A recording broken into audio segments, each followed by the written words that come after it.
Yo me yo kidding in the fucking house, so you motherfucker. Sí, verdad, yo. Otra noche repasando el caso. Yo, mira, ¿qué pasó? Yo. Go. Otra noche repasando el caso. Vueltas al café y dejar que repose. Una vida ahogada en vasos. Vino peleón y 1.000.000 de pesos. Y mis relaciones inconclusas. Y una percepción distorsionada de la realidad. Y otro lunes en que se me acusa. Y la encharcada memoria que solo hace que olvidar. Hay alrededor mucho entusiasta, incondicional y mucho detractor. No escuchas no porque no te mole, solo no lo haces porque soy el que lo hace, bro. Versos pedigüeños e ilusiones dueñas de una mente que enferma se declaró. ¿Qué haces que no escribes? Venga, apágalo. Enciendes uno con otro, bro. Deja de ladrar y a puto perro to. No me puedo concentrar, joder, my bro. Voy a ponerle un bozal al muy cabrón.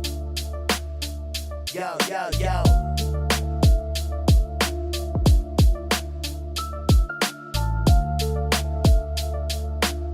Que no, yeah. Deja de ladrar y a puto perro to. No me puedo concentrar, joder, my bro. Voy a ponerle un bozal al muy cabrón. Repito siempre en silencio con ese puto ladrido. Yo escribí un jodido ladrillo. Duro rap hardcore, pesado hip hop.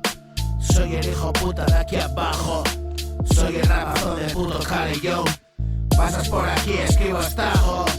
Grabo para ti que de pa' allá de tantos ajos. Pasas por aquí, pones mil ojos. Es el diviado, desde donde ejecuto la misión. Tú sigues pillado en mi pasado. Solo es un juego de palabras, cabezón. Y en verdad que sí que de pasado. Alto porcentaje y una pequeña pensión.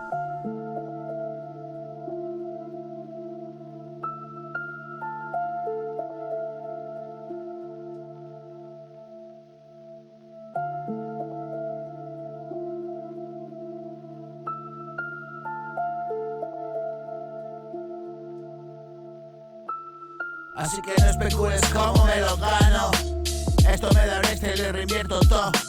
En más música y en nuevos trastos. En pagar la cuota de televisión. Sí. Ahora consciente no es painetos. No hay banalidades en mi rock and roll. Metalcore, indie, hip hop, trap hardcore. Yo te meto versos, este es mi metaverso. Versus metaversos, universo, hip hop.